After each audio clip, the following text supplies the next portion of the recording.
Hola familia, hola amigos. Vamos a escuchar el Evangelio de este último domingo de Cuaresma. Estamos leyendo a San Juan y dice así: En aquel tiempo Jesús se retiró al monte de los Olivos y al amanecer se presentó de nuevo en el templo, donde la multitud se le acercaba, y él sentado entre ellos les enseñaba. Entonces los escribas y fariseos le llevaron a una mujer sorprendida en adulterio, y poniéndola frente a él le dijeron: Maestro, esta mujer ha sido sorprendida en flagrante adulterio. Moisés nos manda en la ley apedrear a estas mujeres. ¿Tú qué dices? Le preguntaban esto para ponerle una trampa y poder acusarlo.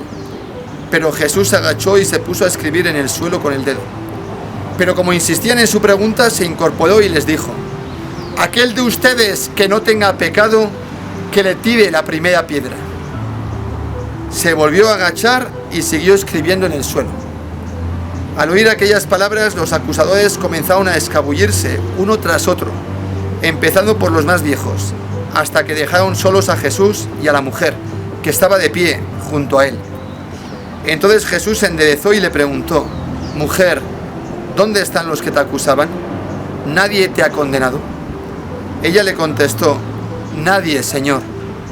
Y Jesús le dijo: Tampoco yo te condeno. Vete y ya no vuelvas a pecar. Palabra del Señor. En este último domingo de Cuaresma tenemos este Evangelio que seguramente habremos oído muchas veces, pero que no deja de ser paradigmático. A Jesús le presentan una mujer sorprendida, como dice el texto, en flagrante adulterio, y seguramente la han llevado pues humillada, arrastrándola, posiblemente está ya hasta desnuda o semidesnuda, y la tiran ante Jesús como un perro, como si fuese un perro, se la tiran ahí, y le hacen una pregunta capciosa, una pregunta trampa, que es la siguiente: la ley de Moisés nos manda a apedrear a estas mujeres. ¿Tú qué dices? Y además le dicen maestro, con una cierta sorna, un cierto cinismo, ¿no?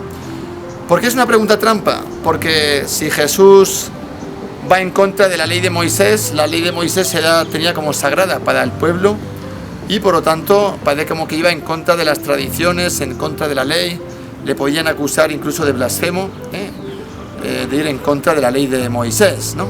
De la Torá.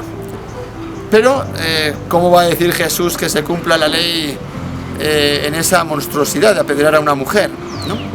Cosa que el hombre no padece, solo la mujer, Estamos ante una sociedad machista. ¿Cómo va a decir Jesús que sí, que se cumpla la ley y que la apedreen? Entonces por eso les digo que es una pregunta trampa, ¿no?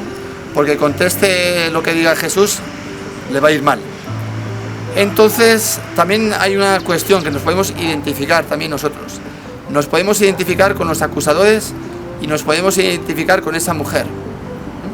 Pueden ser espejos para nosotros.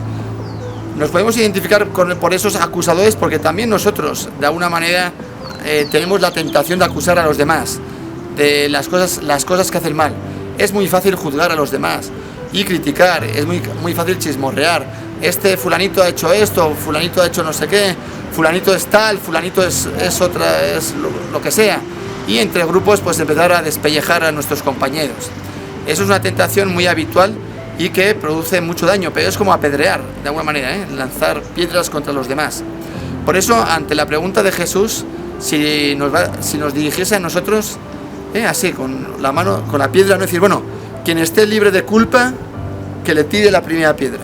Quien no haya cometido ninguna falta en la vida, quien sea santo, quien cumpla la ley de Moisés a la perfección. Jesús está ya pensando en ellos y diciendo: ustedes ninguno ha adulterado jamás, ninguno ha cometido ninguna falta moral, entonces que le tire la primera piedra. Hermanos, nadie se atrevió. ¿Con qué mirada sería que nadie se atrevió? Y nosotros nos atrevemos a tirar piedras a los demás. Esa piedra se nos puede convertir en un boomerang que vaya hacia nosotros. Ahora bien, también nos podemos identificar con la mujer, con esa mujer sorprendida en flagrante adulterio. ¿En qué sentido? En que quizá a lo mejor hemos sentido la mirada acusadora de otras personas hacia nosotros, personas que nos han humillado, que nos han, de alguna manera, pues nos han despreciado por cosas que a lo mejor hemos hecho mal. ¿Y cuál es la mirada de Jesús? La mirada de Jesús es compasiva, es misericordiosa, no juzga, no está condenando. A la mujer le dice: ninguno te condena, mujer, yo tampoco te condeno. Pero tampoco Jesús aprueba lo que ha hecho esa mujer. Tampoco Jesús aprueba el pecado. Es compasivo con el pecador, pero es rígido y firme con el pecado. Por eso le dice a la mujer: no te condeno, pero no lo vuelvas a hacer. Es la misma mirada de compasión que Jesús tuvo con Pedro cuando lo negó 3 veces y Pedro le hizo llorar amargamente. ¿Por qué? Porque Pedro no vio una mirada acusadora ni condenatoria cuando lo negó 3 veces, sino que vio la mirada del perdón. Esa es la mirada de Jesús, la mirada de la misericordia. Tengámoslo en cuenta, hermanos. Feliz y bendecido domingo y hasta pronto.